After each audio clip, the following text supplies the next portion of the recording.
Olá, meus amores, muito bem. Estamos iniciando então mais uma aula do sistema cardiovascular. Na aula anterior, nós fizemos uma revisão dos módulos 7 e 8 e agora nós estamos fazendo uma revisão do módulo 9. Esse módulo ele vai tratar sobre o sangue, os componentes do sangue. Lembrando que esta é uma aula para o Ensino Fundamental 2, para o 8º ano, e eu sou a professora Margola. Bem, a gente inicia então este módulo falando um pouquinho sobre a função deste sangue. A gente já sabe que no processo de circulação ele tem uma função de transportar muitas substâncias. Ele vai transportar gases. Aí a gente vai lembrar, claro, né, lá do processo da respiração. Por exemplo, lá no sangue a gente vai ter presente, por exemplo, o oxigênio, né, que a gente vai ter obtido lá no processo de hematose. Vai ter também, claro, a presença do dióxido de carbono que vai ser eliminado. Então, a gente vai ter a presença desses gases lá no sangue. Vamos ter a presença também, essa função do transporte de alguns nutrientes. Aí a gente vai ter que lembrar lá do sistema, no sistema digestório, que naquele processo de absorção dos nutrientes, quem vai conduzir esses nutrientes para os tecidos, né, depois que chegou lá no intestino, vai ter aquela absorção e vai levar até os tecidos, as células, para nutri-las, vai ser justamente pela corrente sanguínea. Então a gente precisa lembrar disso também. Os hormônios, eles também vão ser conduzidos pelo sangue, né? Vão ser transportados pelo sangue. À medida que o nosso cérebro, ele vai mandando algumas informações para o nosso corpo, para que ele possa estar reagindo a alguma situação, né? A gente vai ter a liberação de alguns hormônios. E esses hormônios, claro, eles vão estar sendo conduzidos pela corrente sanguínea. Resíduos, né, as excretas do metabolismo celular, a ureia, por exemplo, ácido úrico, vão estar sendo conduzidos também pela corrente sanguínea. E, claro, as nossas células de defesa também estarão sendo conduzidas pela corrente sanguínea. Então, a nossa corrente sanguínea ela tem essa função de transporte, de transportar. E transporta várias substâncias aí ao longo do nosso corpo, graças a esse processo todo da circulação sanguínea. Então, circula por todo o nosso corpo e várias vezes ao dia. A gente precisa lembrar disso.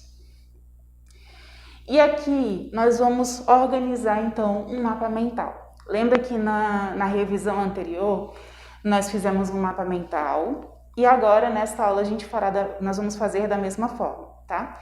Então, nós organizamos um mapa mental para poder fixar melhor esse conteúdo, né? Lembrando que aqui é um processo de revisão. Vocês já tiveram aula de todo esse conteúdo. Depois, alguma dúvida, voltem nas aulas anteriores. E aqui é uma revisão geral de tudo. Então, a gente começa, claro, né, na base aqui do nosso mapa mental, com o sangue.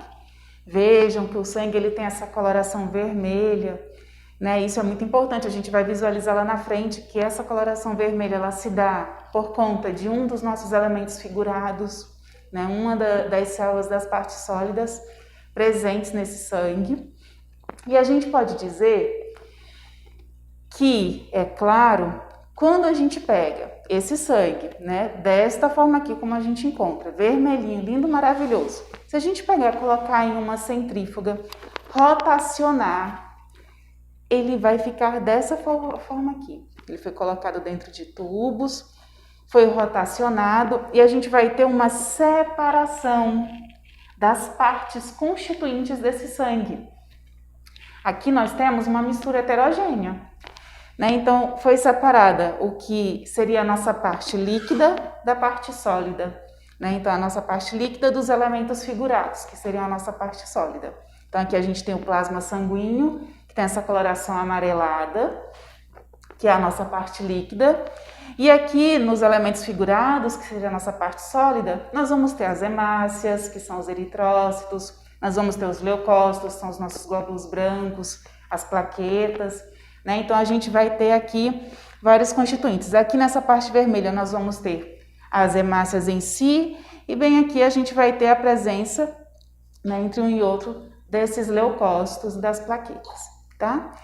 Então a gente vai ter esses constituintes aqui neste sangue. Claro que em uma quantidade muito menor as plaquetas e os leucócitos, uma quantidade um pouquinho menor quando comparado com as hemácias. Indo então, se a gente tem uma constituição de parte líquida e parte sólida, que seriam os nossos elementos figurados, então a gente pode dizer que o nosso sangue ele é composto por plasma e elementos figurados. Onde esse plasma ele também tem uma constituição, né? Então, esse plasma, que é a nossa parte líquida, é a maior parte ali constituinte, ele tem essa função de fazer a diluição de várias substâncias, além dos elementos figurados que vão estar diluídos, né, nesse plasma também, a gente vai ter a diluição de várias outras substâncias ali presentes. O oxigênio, que é um gás, a gente vai ter a presença de sais, vamos ter a presença também, claro, de água, que a maior constituição desse plasma é a água. Não, lembrando, claro, que é justamente por conta da presença dessa água que a gente vai ter essa característica dissolvente, né, de fazer essa dissolução ou dissolvição de todas essas outras substâncias.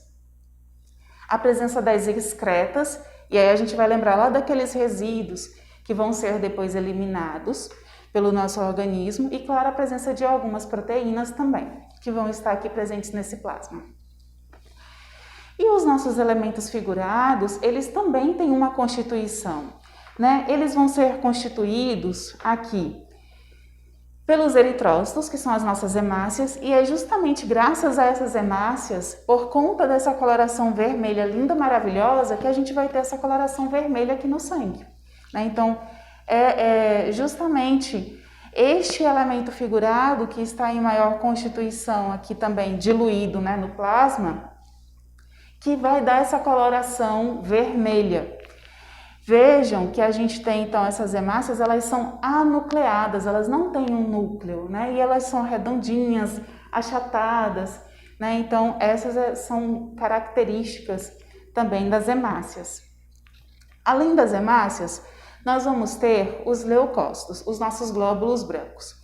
E aqui a gente tem características, né? Quando a gente observa esses leucócitos, nós temos 5 tipos diferentes de glóbulos brancos. E observem, né, se a gente for olhar bem, observem que esses glóbulos brancos, eles são diferentes entre si.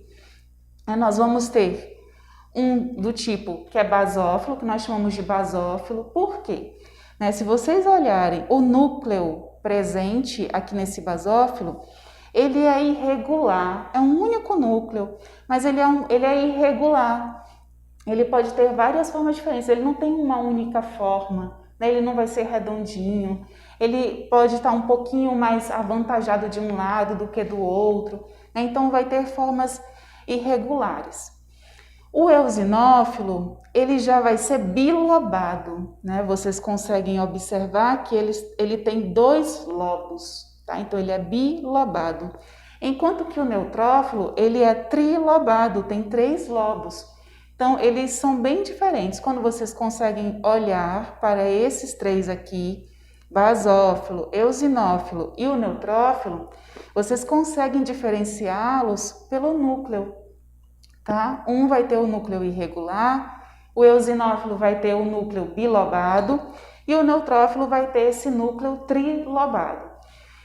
Observem que os 3 também, eles têm a presença de grânulos, né? Então, a gente também classifica esses leucócitos aqui como granulares, tá? Ou granulados.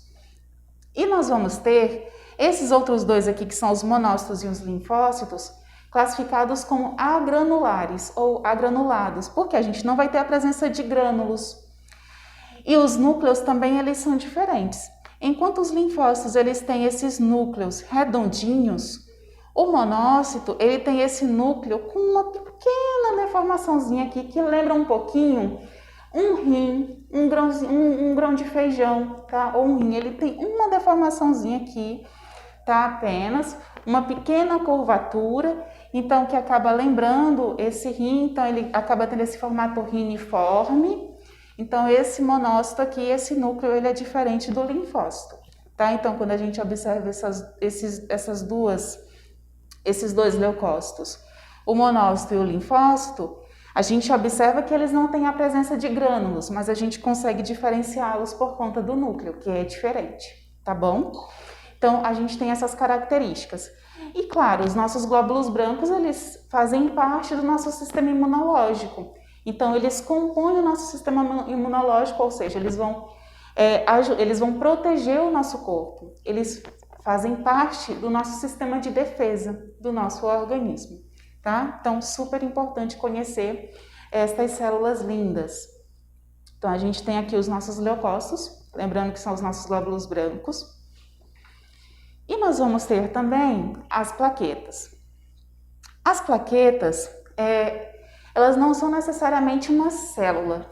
Na verdade, as plaquetas, elas são fragmentos celulares, né? Elas são fragmentos de citoplasma de uma célula.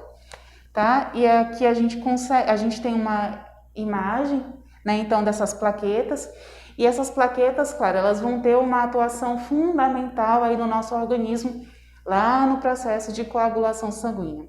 Então, quando a gente fala aqui da questão da funcionalidade de cada uma dessas partes, desses elementos figurados que estão presentes no nosso sangue, nós podemos dizer então que as hemácias, elas são responsáveis pelo transporte de oxigênio, os leucócitos pela defesa do nosso organismo e as plaquetas pela coagulação. Importante, destes elementos figurados, apenas os leucócitos são as células que possuem núcleo. Hemácia não tem núcleo, hemácias são anucleadas. Plaquetas são partes celulares, são fragmentos de uma célula, então também não tem núcleo. Então, apenas os leucócitos possuem núcleo, tá? Outra informação importante. Quando a gente fala das plaquetas, que a gente comenta justamente sobre essa questão da coagulação, então aqui só para a gente poder finalizar e compreender essa parte, o que acontece? Quando nós temos um rompimento do tecido, então começa a acontecer o sangramento, né? Então, digamos que você teve um pequeno corte, então começou a sangrar. Começa a acontecer o sangramento, aqui vai haver, nessa região onde teve o sangramento, é como se acontecesse uma atração pelas plaquetas. Elas começam a ser atraídas justamente pelaquela região onde teve o corte. É como se começassem a chamá-las, vem cá, vem cá, vem cá, elas são atraídas e começam a se organizar. Tá? Então, aqui onde houve o corte, começa a atrair as plaquetas, elas começam a se aglomerar, a se juntar ali naquela região onde teve o corte e vão formando uma espécie de tampão. Então, elas formam essa espécie de tampão aqui e essas plaquetas lindas, maravilhosas, elas começam a enviar algumas mensagens químicas que vão atrair novas plaquetas, mas que agora também vão atrair uma fibra chamada fibrina, que vai ser sintetizada graças também por conta da presença da vitamina K, que precisa estar presente no nosso organismo, que vai estar presente lá no nosso fígado, então a gente precisa ingerir alimentos ricos em vitamina K, e essa fibrina ela precisa ser sintetizada, ela só vai ser sintetizada desde que a gente tenha a presença de vitamina K para poder sintetizar uma outra substânciazinha lá pelo fígado para a gente poder chegar nessa fibrina. Essa fibrina é como se fossem vários fios, e esses fios eles começam a ser atraídos, e esses fios eles são insolúveis, ou seja, eles não se dissolvem. Eles começam a ser atraídos então por essa plaqueta. Olha aqui essa fibrina vai sendo atraído pelas plaquetas, e à medida que essa fibrina ela é atraída pelas plaquetas, junto com a fibrina, ela vai funcionar como se fosse uma colinha, viu? Então, ela vai grudando nas plaquetas e vai grudando nela também, claro, hemácias, leucócitos. Então, ela vai grudando outras células e vai formando uma verdadeira barreira. E aqui a gente tem, então, a formação dessa coagulação e encerra de vez o sangramento, tá? Então, esse processo aqui que eu queria mostrar para vocês. Aí, olha assim, tá? Como será se eu pegasse uma gotinha de sangue, colocasse em uma lâmina, fosse observar no microscópio, como será que eu visualizaria as minhas plaquetas? Desse jeito, tá? Em um esfregaço sanguíneo, essas aqui são as suas plaquetas, bem pequenininhas. Então, aqui são, lembrando, são fragmentos celulares, as plaquetas, mas tem uma função fundamental nesse processo da coagulação sanguínea, e olha o tamanho delas quando comparadas a uma hemácia, tá? Hemácias são grandes, elas são bem pequenininhas, tá? Então, aqui é uma imagem de um esfregaço sanguíneo, claro, observado em um microscópio, com uma coloração, tá bom? Então, isso é muito importante. E aqui a gente fecha, então, a nossa revisão deste módulo, do módulo 9. E até breve, até a próxima aula.